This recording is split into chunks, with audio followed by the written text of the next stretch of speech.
Welcome friends.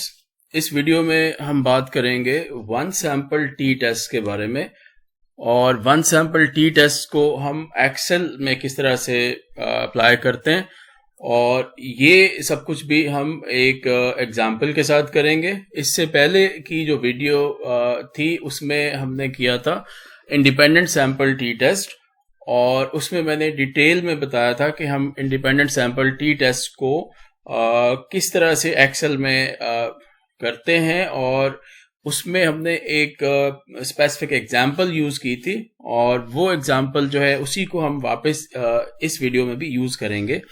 और वो example ये थी कि हमने एक स्टडी जो है उसको अपनी एग्जांपल लिया था और वो स्टडी ये थी कि exploring the research attitudes of university teachers in Karachi, a comprehensive study.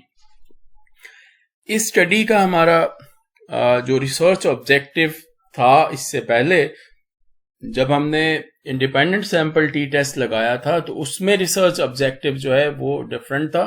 अब अगर हमारा इसमें एक रिसर्च ऑब्जेक्टिव ये हो कि to compare the mean research attitude score of a sample of university teachers of Karachi to the overall population mean, यानी अगर हम इस स्टडी में ये पता करना चाहते हूं कि ये जो हमने सैंपल लिया है 60 टीचर्स का, जो कि हमने 4 डिफरेंट यूनिवर्सिटीज का लिया है, क्या इनका जो मीन स्कोर है रिसर्च एटीट्यूड का, क्या ये ओवरऑल जो पॉपुलेशन है, ओवरऑल जो कराची की सारी यूनिवर्सिटी के जो ओवरऑल टीचर्स हैं उनका जो मीन स्कोर है रिसर्च एटीट्यूड का, क्या इस सैंपल का मीन स्कोर जो है क्या उससे सिग्निफिकेंटली डिफरेंट है या नहीं है।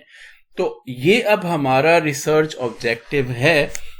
तो इसके लिए हम इंडिपेंडेंट सैंपल टी टेस्ट की बजाय अब हम one sample T test use करेंगे, क्योंकि इस वक्त हमारे पास सिर्फ एक ही सैंपल होगा और हमने उस सैंपल का जो मीन स्कोर है उसको एक हाइपोथेसाइज्ड मीन स्कोर जो कि ओवरऑल पॉपुलेशन का है उससे कंपेयर करके देखना है कि क्या इनमें सिग्निफिकेंट डिफरेंस है या नहीं है। अब इसके जो हाइपोथेसिस हैं, जो कि नल और अल्टरनेट हाइपोथेसिस हैं, वो यहाँ पे सामने मौजूद हैं। उनमें से नल हाइपोथेसिस ये है कि there is no significant difference between the sample mean and the hypothesized population mean, और अल्टरनेट हाइपोथेसिस में होगा कि there is a significant difference. अब सवाल ये होगा कि हम ये हाइपोथेसाइज्ड पॉपुलेशन मीन कहां से लेकर आएंगे। जो हमारा सैंपल होगा 60 टीचर्स का, उसका तो मीन हमारे पास आ जाएगा, लेकिन ओवरऑल जो पॉपुलेशन है, यानी यूनिवर्सिटी कराची के अंदर जितनी भी यूनिवर्सिटीज हैं उनका जो ओवरऑल मीन है, उनके जो रिसर्च एटीट्यूड स्कोर्स हैं उनका, वो कहां से आएगा। तो इसके लिए ये होता है कि हम लिटरेचर को देखते हैं और हम देखते हैं कि इससे पहले अगर कराची में कोई इस टॉपिक पे स्टडी हुई हो तो उसमें जो रिसर्चर ने सैंपल यूज किया होगा, उस सैंपल का जो रिसर्च एटीट्यूड का मीन स्कोर होगा टीचर्स का, उसको हम ओवरऑल पॉपुलेशन मीन जो है वो कंसीडर कर लेंगे और उसके साथ अब जो हमने डाटा कलेक्ट किया है अपने सैंपल से, इसके मीन को कंपेयर करेंगे। तो ओवरऑल पॉपुलेशन का मीन जो है वो हमें पुरानी किसी स्टडी से मिलेगा और लिटरेचर को हमें रिव्यू करना होगा और वहां से हमें ये पता चल जाएगा। अब हम इस वक्त ये एज्यूम कर लेते हैं इस स्टडी के लिए कि हमने लिटरेचर रिव्यू किया और उसमें हमें एक स्टडी मिली जिसमें रिसर्चर ने जो सैंपल यूज किया था उसका उसमें जो टीचर्स शामिल थे उनका रिसर्च एटीट्यूड का स्कोर जो था वो 40 था। तो हम उसको ओवरऑल पॉपुलेशन का मीन स्कोर जो है वो समझ लेते हैं और उससे हम अपने सैंपल के मीन स्कोर को कंपेयर करते हैं। ये हमारा ओवरऑल रिसर्च ऑब्जेक्टिव है और इसी पे ये हमारे हाइपोथेसिस बने हुए हैं।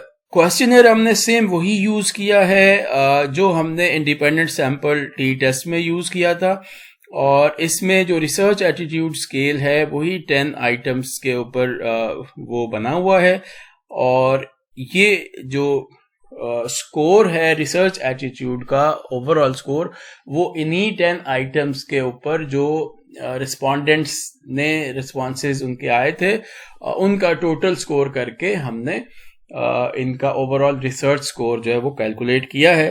तो अब हम जाते हैं अपनी एक्सेल की शीट के ऊपर और हम यहाँ पे डाटा देखते हैं। हमने डाटा सारा यहाँ पे एक्सेल की शीट में एंटर कर दिया है। अब इसमें हमने ये सबसे पहले जो हमारी रो वाइज ये 60 रोज हैं, क्योंकि 60 हमारे सैंपल के अंदर रिस्पोंडेंट्स थे, 60 टीचर से हमने डाटा कलेक्ट किया था।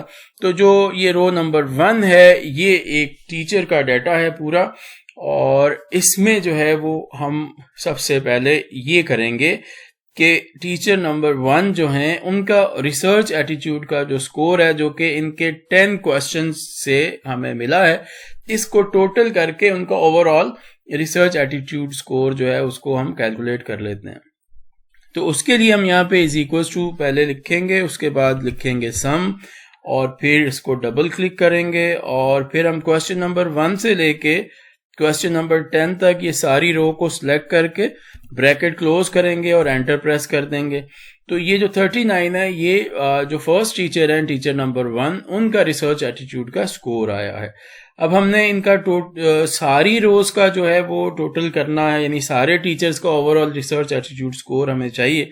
तो हम यहाँ से ये जो राइट कॉर्नर है जो कि प्लस का साइन है, यहाँ से इसको पकड़ के तो ड्रैग करेंगे नीचे, तो ये सारी रोज का जो टोटल है वो होके हमारे सामने आ जाएगा। तो ये हमारे सामने सबका टोटल जो है वो क्या आ गया है।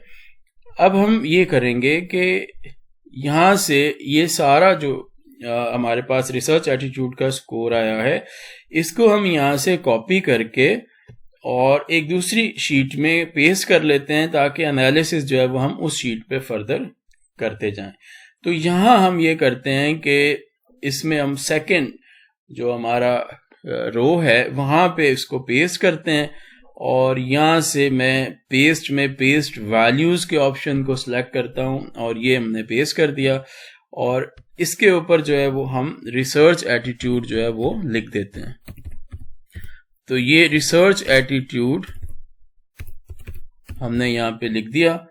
तो ये हमारे पास पूरा कॉलम जो है रिसर्च एटीट्यूड स्कोर्स का वो हमारे सामने आ गया है। इसको हम बोल्ड भी कर देते हैं और इसका हम फॉन्ट साइज भी थोड़ा सा बड़ा कर देते हैं। तो हमारे सामने ये एक वेरिएबल जो है, क्योंकि हमारे पास अब एक ही सैंपल था और उसमें हमने उनका रिसर्च एटीट्यूड का स्कोर जो है वो हमने मेजर किया है, तो ये हमारे पास एक कॉलम के फॉर्म में आ गया है 60 जो टीचर्स हैं उनका।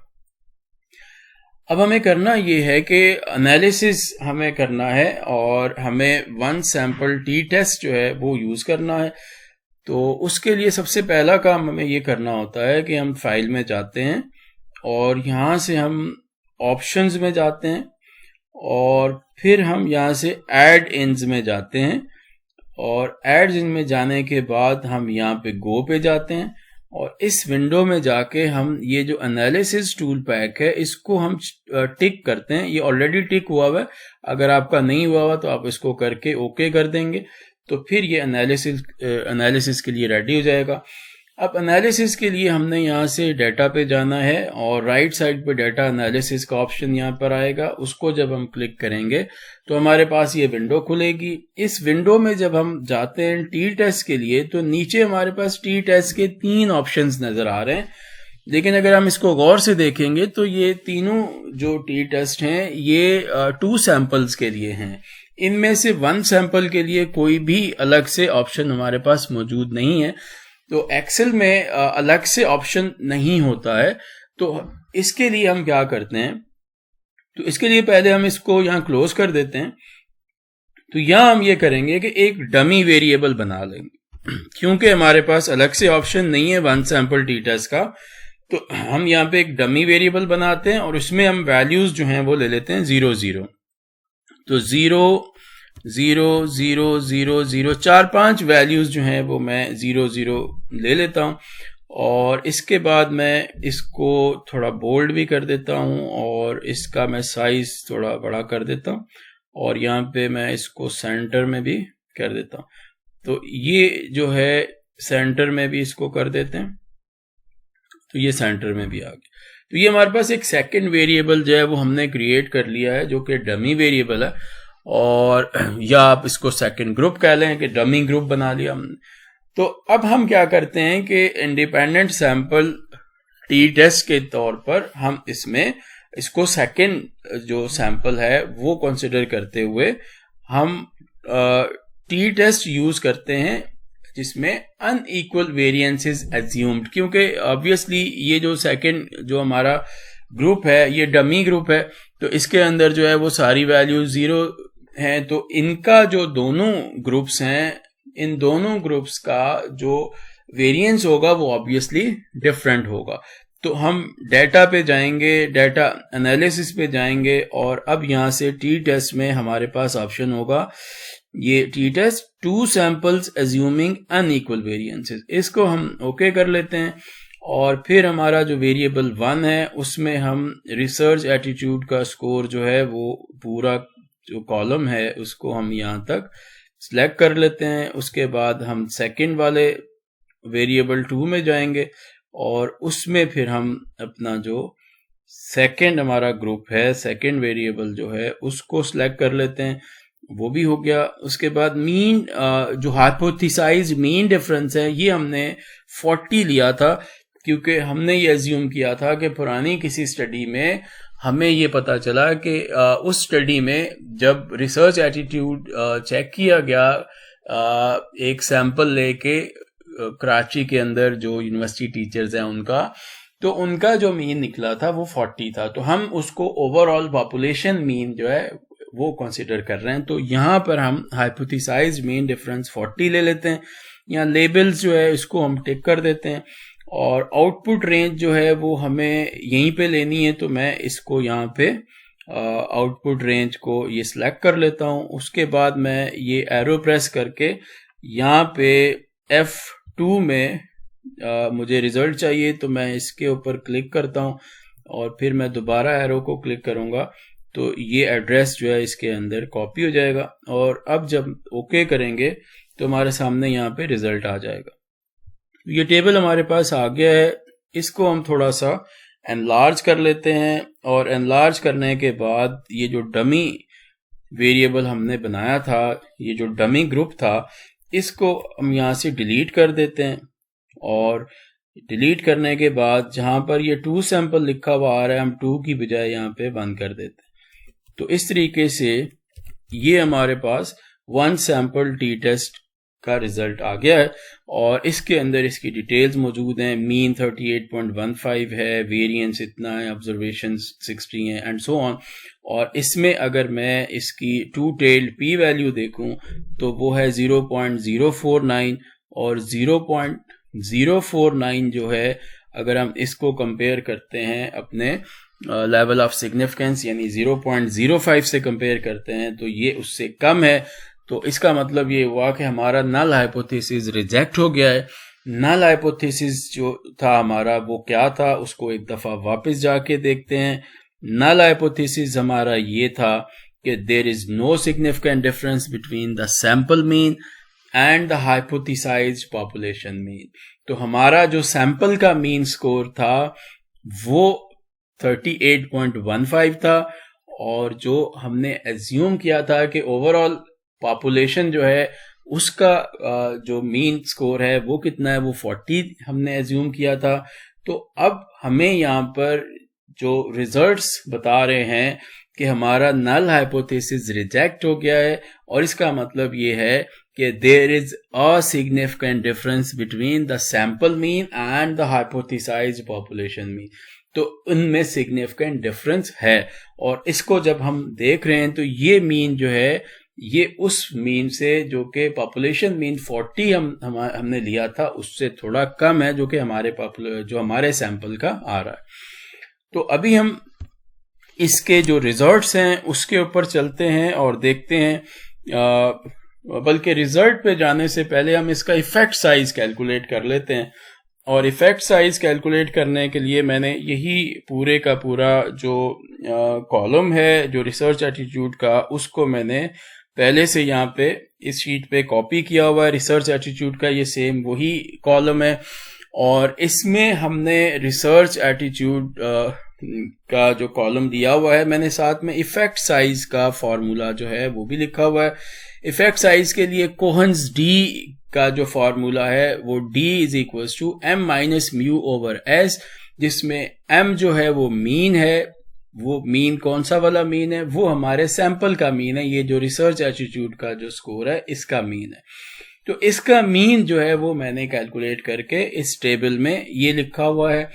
और उसके बाद म्यू जो है वो हमारा वो हाइपोथेसाइज जो ओवरऑल पॉपुलेशन का हमने अज्यूम किया था 40, ये वो है। S is a standard deviation, standard deviation भी इसी सैंपल का है। और फिर डी जो है ये कोहन्स डी है जो कि हमने इस फॉर्मूले से कैलकुलेट किया है। तो मैं इसको एक दफा ये नीचे दोबारा से कैलकुलेट करता हूं जिस तरह से मैंने पहले कैलकुलेट किया। तो मैं इसमें टेबल जो है इसकी ऑल बॉर्डर्स को सिलेक्ट कर लेता हूं और ये मैंने यहाँ पे लिख दिया m। ये नीचे जो है वो मैं इसको यहां से कॉपी करके म्यू लिख लेता हूं।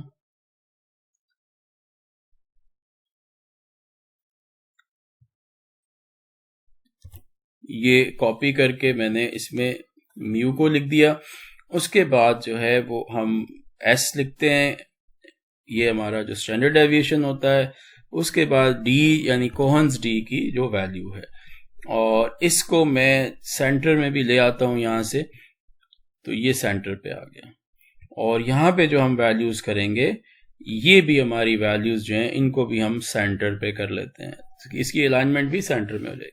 और इसको हमने कलर करना है तो कलर भी हम इसको कर देते हैं और वही कलर जो ऊपर हमने लिया है वो कर देते हैं, या हम कोई और कलर कर देते हैं, इसमें वही कलर कर देते हैं।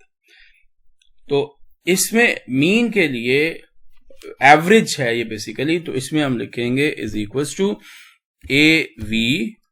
ये एवरेज आ गया, इसको हम डबल क्लिक करेंगे और इसके बाद ये सारी वैल्यूज जो हैं इनको हम यहां से लेके आखिर तक सिलेक्ट कर लेंगे तो ये इनका एवरेज आ जाएगा। इसको हम ब्रैकेट को क्लोज भी करेंगे और फिर हम एंटर प्रेस करेंगे। ब्रैकेट क्लोज करने के बाद ये ब्रैकेट क्लोज किया, एंटर प्रेस किया तो ये इसका आंसर आ गया। म्यू जो है वो 40 था, वो हमने एज्यूम किया हुआ है, वो 40 लिख दिया। स्टैंडर्ड डेविएशन जो है ये हमने इसी सैंपल का स्टैंडर्ड डेविएशन लेना है। इसमें हम लिखेंगे इज इक्वल्स टू STD।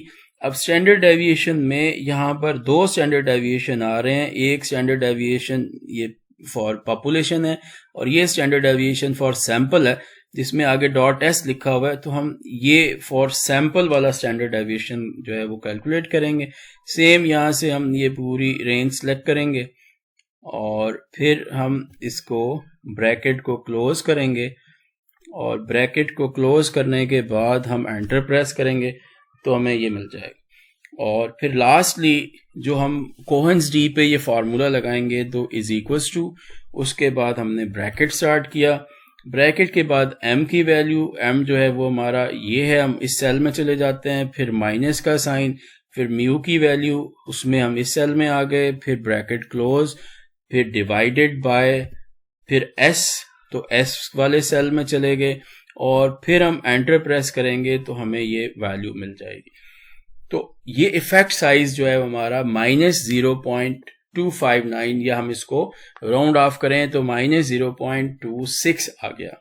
और इसमें जो इसकी रेंज होती है वो ये होती है कि अगर 0.2 हो तो उसको हम स्मॉल इफेक्ट साइज कहते हैं, और 0.2 से लेके 0.5 से पहले ये स्मॉल इफेक्ट साइज होता है।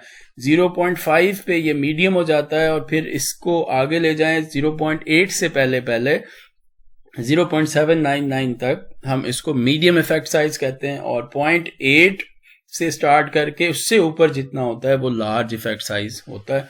अगर 0.2 से भी कम आए तो वो वेरी स्मॉल इफेक्ट साइज होगा। तो ये हमारा 0.26 जो आ गया है, ये स्मॉल इफेक्ट साइज जो है वो है हमारे पास।